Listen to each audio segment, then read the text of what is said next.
This is Brandon Phoenix, a.k.a. I Also Hate Pitt of the Raspy Voice Kids. You are now with the Hail West Virginia podcast.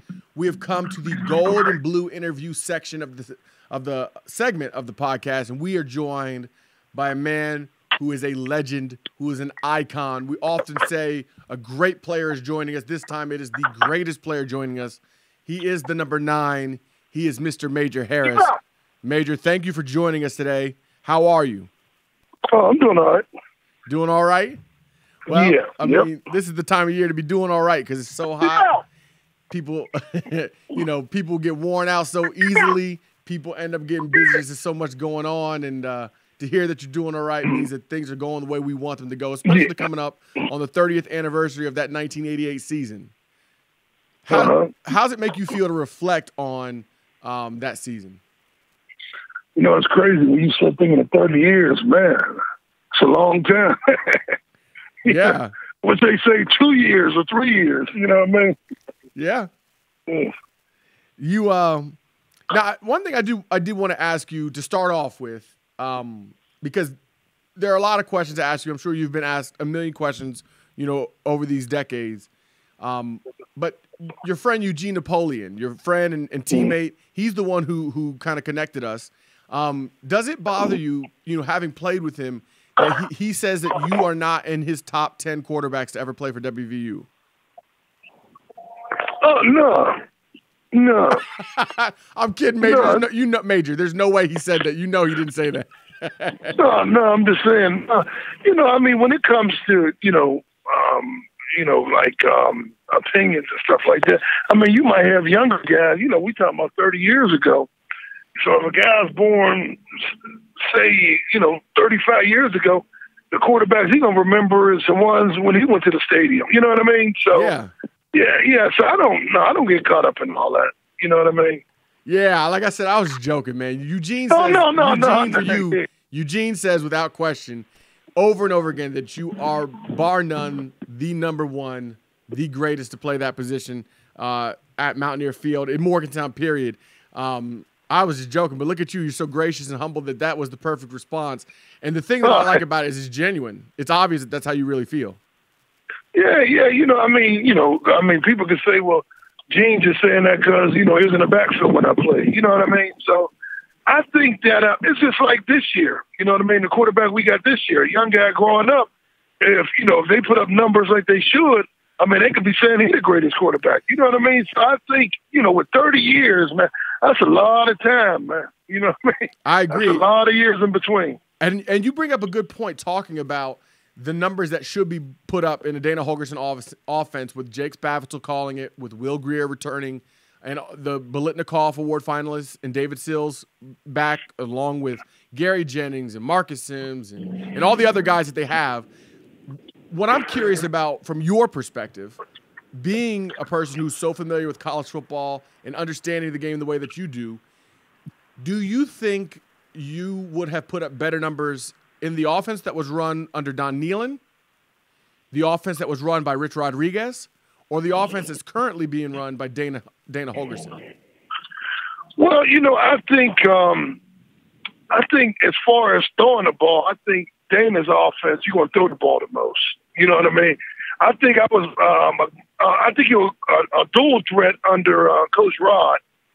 And Coach Nehlen, his offense was so well-rounded where, in a sense, it ain't focused all on the quarterback. You know what I mean? Even though when I played, we ran an option and stuff like that.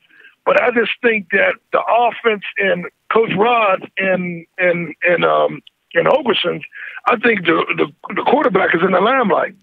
Yeah. If you play, you could just go back and look at all Holgorsen's quarterbacks. All of them, you know what I mean, put up good numbers or should have put up good numbers. And I just think that the offense that, ran into Coach Nehlen, if we get a lead, we probably sit on the clock. You know what I mean? Try to run the clock. Whereas in Rod's and Holgorsen offense, they try to put up 60, 70 points a game. So it's a little bit different. It's very different. Different. So you don't think there's not an offense? So in your opinion, there's not one that you would have done better in than another? No, you know what? Anytime you can say you play for the national championship, why? You know what I mean? It's hard to to say, oh, well, this offense, or you know what I mean? Yeah, it's hard to say that based on the accomplishments that we accomplished in '88. You know what I mean? So it would be hard to really say another offense I would have done better in, because I mean, you really can't get no better than that. You know, going undefeated, but you know, even though we lost in the national championship game. No, I what you're saying makes complete sense to me. And you talked about the quarterbacks being in the limelight under Rich Rod and under Dana Holgorsen, but you finished 5th in the Heisman, then you finished 3rd in the Heisman. You put up stellar numbers, recognized by the conference, even by the nation.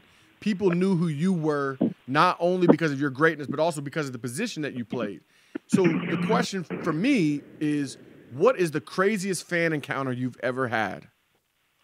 Well, you know, I wouldn't say I had crazy fan encounters, but I will say that it's wild because as I'm older now, and I don't know, maybe because when I was young, probably a little shelter being from Pittsburgh, but now wherever I go all over the country, I see the flying WV. I mean, I see it everywhere. Yeah.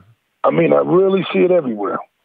Well, they did a great job, designing the logo and then proliferating it. Part of the thing that happens, too, is West Virginia exports so many people. So many people end up leaving the state that we're everywhere. We say that all the time, we're everywhere, and it's great that we can have that. You see it internationally. The song Country Roads helps, so it really is awesome. Jeremy, my brother, who's my co-host, he's not able to be on the call this time, but he did want me to ask you a question that Eugene Napoleon told him about, and that is your senior year recruiting trip to Pitt. He said that you had a funny story to tell us about that. Oh, yeah. You know, it's funny. It's probably one of the, when I look back on my career, it's probably one of the funniest stories as far as when it goes to recruiting. When I was in high school, I went up to Pitt for the spring game. And when I get up there, they had Eugene showing me around. You know, Eugene at the time was at Pitt. So he was showing me around, and he was telling me about how much Pitt wanted me. He said, man, look, you're from Pittsburgh. Man, all they've been doing was talking about you, man. They want you to come, and they were saying you could be the next Dan Marino. You know what I mean? Because I'm from Pittsburgh. Yeah. So, you know, I'm at the spring game, and he's showing me around the locker room. I mean, he's showing me a nice time. And on top of that, you know, when Eugene came out, it was like a parade All-American. So he was one of the top running backs in the country coming out. So I knew all that. So to make a long story short, after the spring game, then we go into the fall, and then I take my official visit down West Virginia. And from that point, from the spring game to the summer until the fall, Eugene transferred into West Virginia. Yeah. So now when I take my official visit down to West Virginia, who do I run into? Eugene, who just transferred to West Virginia.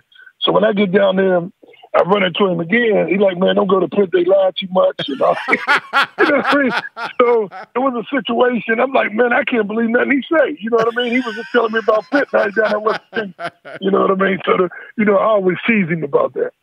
But it's true, man. You know what they say about Pitt, right? We're not gonna say it on this show. This is a G-rated show. We're not gonna say it. But you know how to sing Sweet Caroline. I know you do, Major. Yeah, definitely. Well, we're not going to keep you on the line very long. We want to thank you for your time. I guess I will ask you one last question, and you're going to be diplomatic, but I want an honest answer. Just give me the real. In the year since you've played, who's your favorite Mountaineer that you got to watch? Could be football or basketball.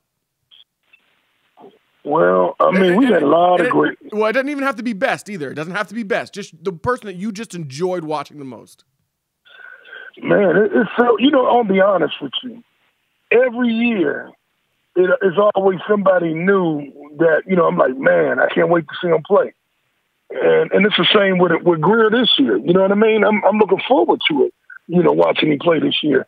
And it seemed like, Gino was the same way when he was here. You know what I mean? It seemed like every year it's always somebody new. I tell you, I was impressed with the wide receiver. He just got traded to the Cowboys. Tavon Austin. I was impressed with him. I mean, big time. The one game when he broke all them records, I ain't never see a game like that. I was impressed with him. Same as Zaraway. I was impressed. You know what I mean? I could just go down the list. It was just so many great players that came through. I mean, you know, one after another. But I would have to say, you know, looking at it every year, or if a guy's here 2 years or 3 years, there's always somebody new that pops up after, you know, the last guy. So I would, you know, every year it's been somebody I always was impressed with to watch play. Well, it's been a pleasure listening to you. You were my favorite player growing up. I was a kid, very young during 88, 89, but it helped to instill my love of football, watching you play, watching that team play, pride in my state, pride in that school, and I'm grateful for the efforts that you made. I wish so bad that the NFL was then like it is now, because I know that you would have got the shot that you deserved, but we just are happy that you're doing well, and we wish you nothing but success in every endeavor that you have, Mr. Harris. Hey, I appreciate it. And thank you for coming on. All right, thanks for inviting me.